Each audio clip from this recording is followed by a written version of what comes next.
Trouma, le Theodor Herzl, l'Exodus 47, le Radna Senesh, l'Altalena, le Hama Apil. Autant de bateaux, Autant d'histoires singulières, autant d'aventures. Une épopée extraordinaire vécue par des pionniers que rien ni personne ne pouvait décourager. La Brecha, histoire de l'immigration clandestine des Juifs vers la Palestine, 1934-1948. Un feuilleton conçu et réalisé par Laurent Lopez et Gilles Rosier, avec le soutien de la Fondation Doron.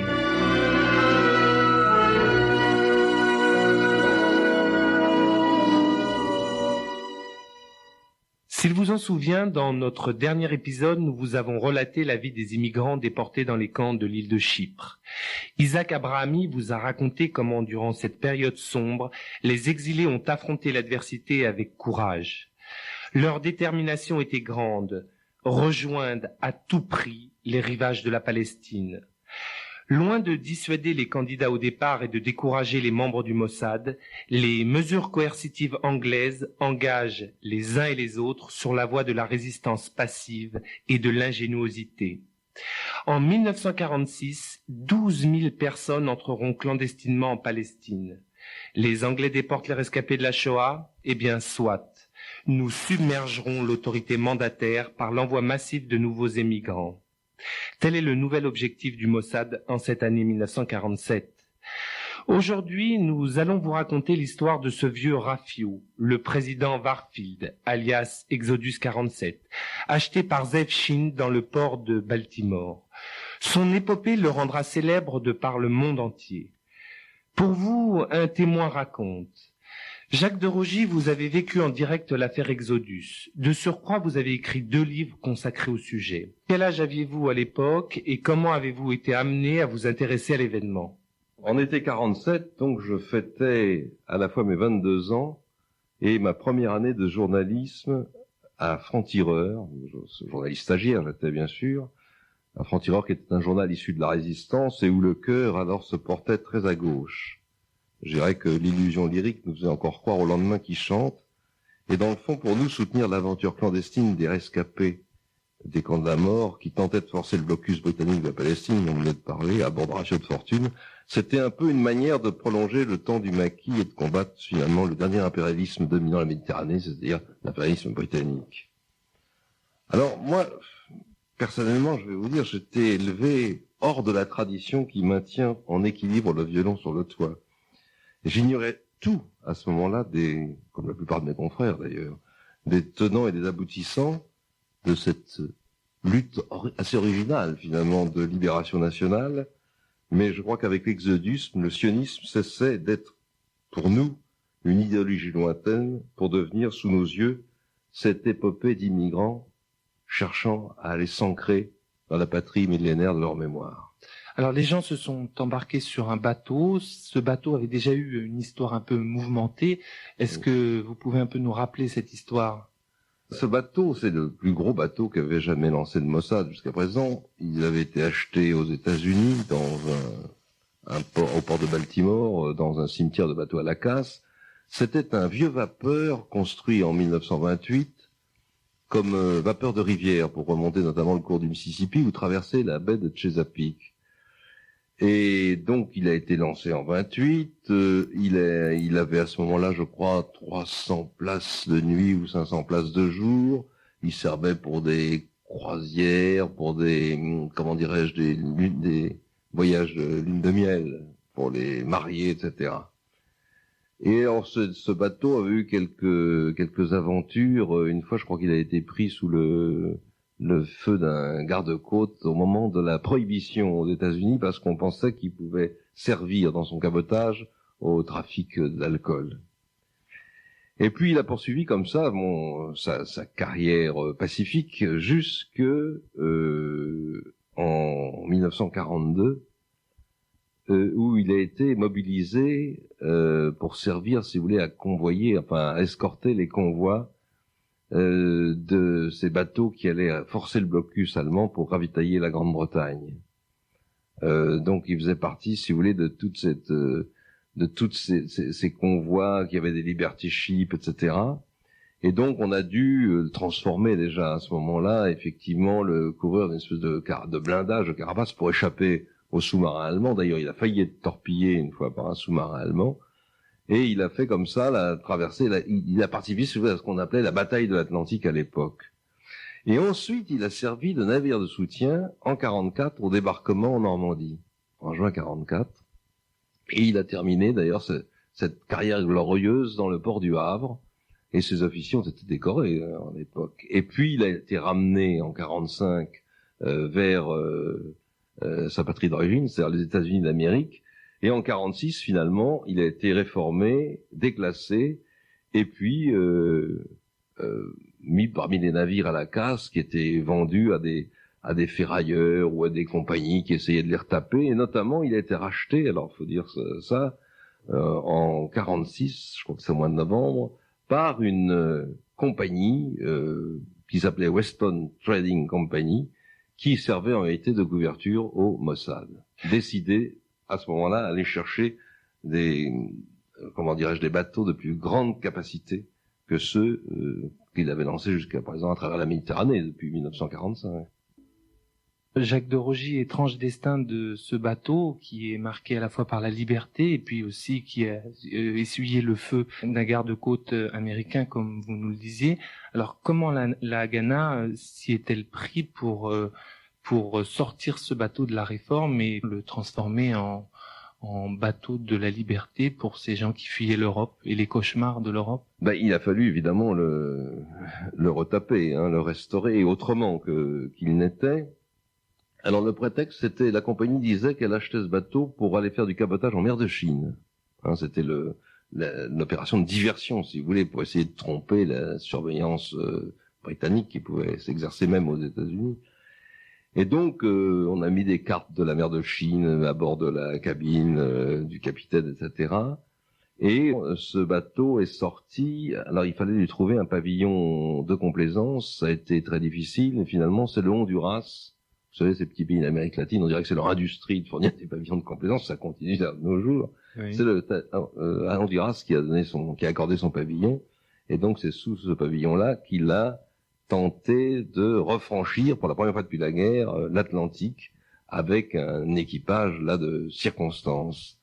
Mais sa voie était théoriquement d'aller emprunter le canal de Suez et de faire le tour par l'océan Indien pour gagner les rivages de Chine. Je crois que ça n'a pas beaucoup trompé les Britanniques qui ont essayé d'empêcher d'abord le pavillon de complaisance et qui ensuite ont tenté d'empêcher le ravitaillement du navire en carburant.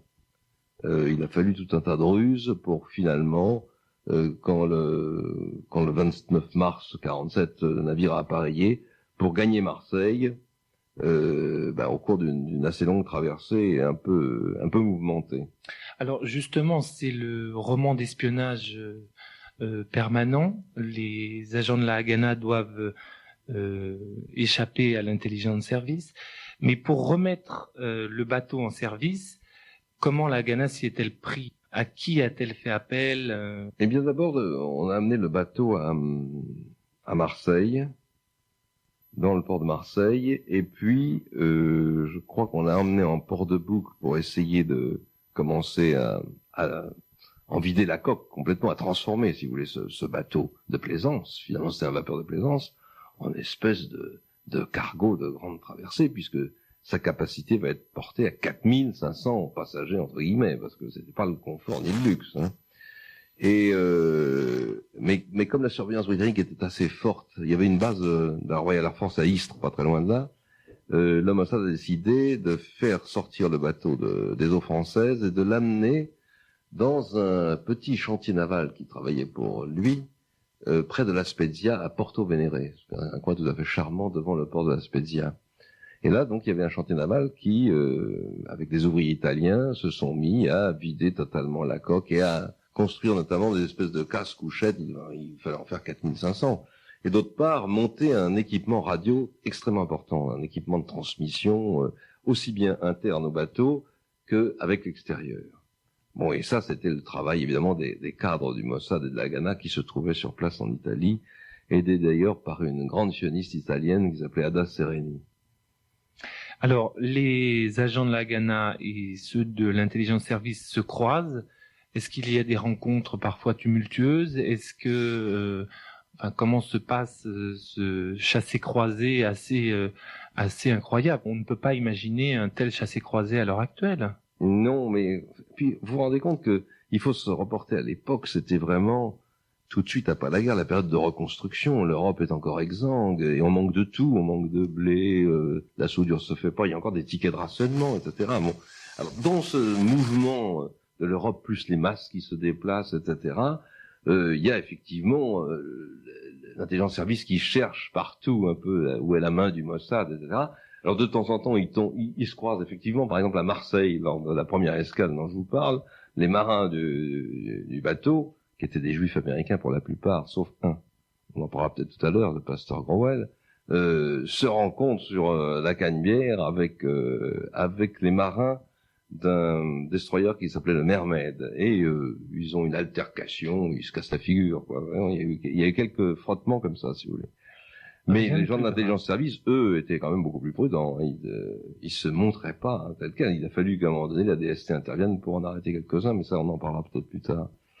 Alors, on a vu le côté matériel avec ce bateau, son histoire.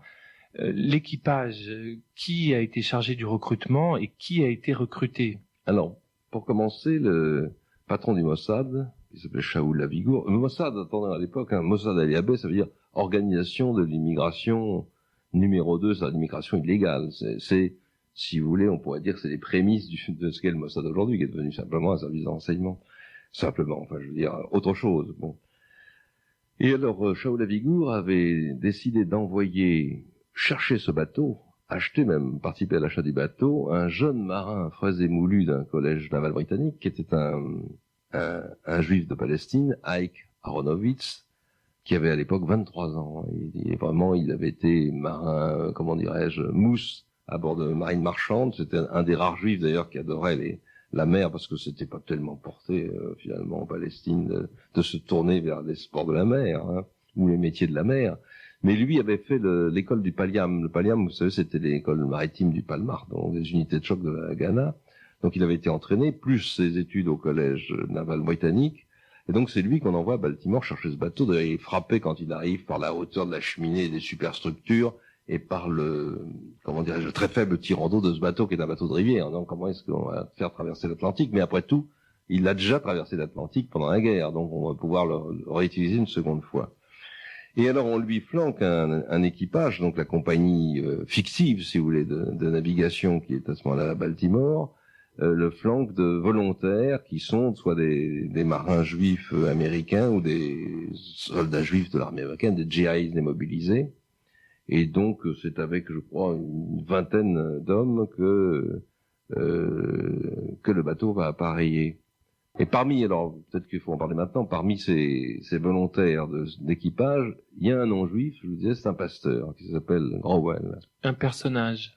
C'est un personnage assez savoureux, pas, qui était fortement porté sur le whisky, pas seulement sur la prière, mais qui avait une grande adoration pour les juifs, si vous voulez, et qui voulait absolument se dévouer à la cause de ces juifs. Il était au courant de ce qui s'était passé en Shoah. Vous savez que c'est l'armée américaine qui était rentrée la première dans les camps d'extermination en Allemagne, donc qui a été traumatisé par le spectacle de cette Shoah qu'aucun révisionniste à l'époque ne pouvait mettre en doute. Alors, bateau de rivière qui pourtant traversera la mer, la Ghana persévère dans la mesure où plusieurs fois le bateau essaye de quitter Baltimore, mais il n'y parvient pas. Alors, bon, qu'est-ce qui pousse la Ghana à être aussi pugnace?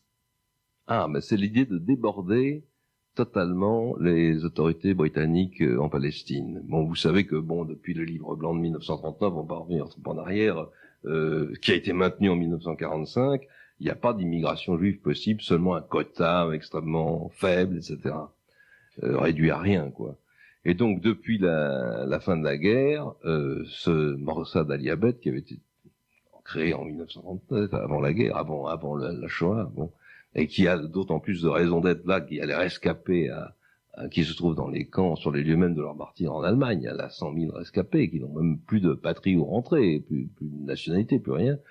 Donc pour eux, on décide de lancer des navires à l'assaut de cette côte qui est interdite, de ce littoral qui est interdit par cette politique du livrement britannique qui a été reprise à leur compte par les travaillistes au pouvoir. Elle a été décidée par Chamberlain en 1939, mais c'était repris par Attlee, Clément Attlee, Premier ministre britannique, en 1945. Et donc, ces bateaux, quelques-uns passaient, mais très peu. Il y en a qui étaient vraiment des tout petits bateaux qui risquaient de faire naufrage à chaque instant. Puis il y avait 35 ou 50 personnes au début. Et puis, quand les Britanniques les interceptaient, ils avaient pris l'habitude d'interner d'abord ces immigrants clandestins, illégaux, comme on disait, dans un camp près d'Atlit. Et en 1946, devant cet afflux de bateaux qui continuait, ils ont décidé de les interner dans des camps à Chypre. On a monté des camps, nouveaux camps de personnes déplacées, si vous voulez, à Chypre, et c'est là qu'on enfermait des immigrants.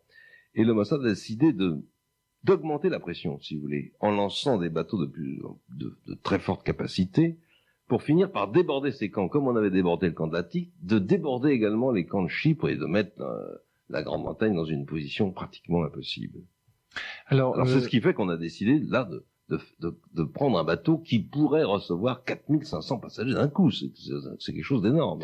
Les médias n'étaient pas ce qu'elles sont à l'heure actuelle. Est-ce que vous pensez que la Haganah avait déjà en tête de faire un coup qui puisse être connu du monde entier et qui puisse... Ah ben oui, non, mais c'est évident que c'était une action psychologique, une action d'abord parce que la presse suivait ce genre on appelait ça les nouveaux corsaires, etc.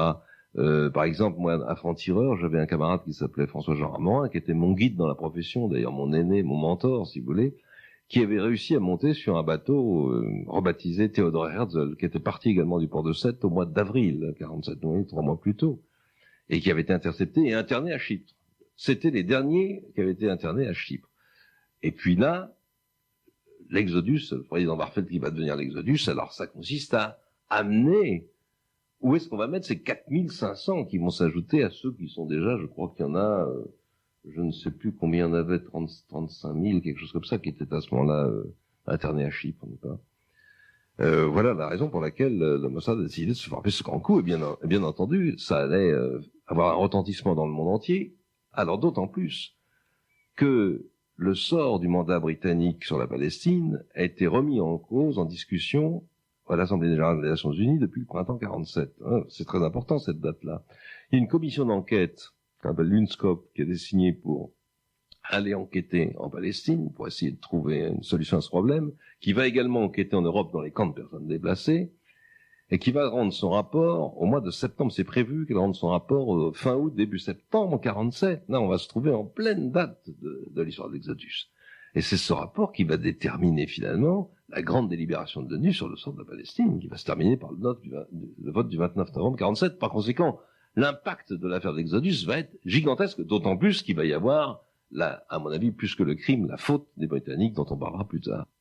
Humainement, est-ce que, à certains moments, les agents de la Haganah ont eu envie d'abandonner ?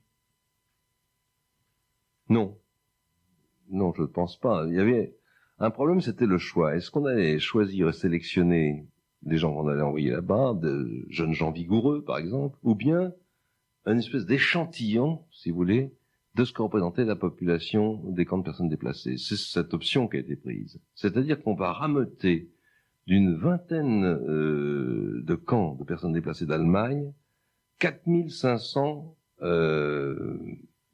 personnes déplacées, donc de juifs qui sont femmes, hommes, enfants, familles ou pas familles. Nous retrouvons ces femmes, ces enfants et ces hommes prêts à embarquer dans notre prochain épisode.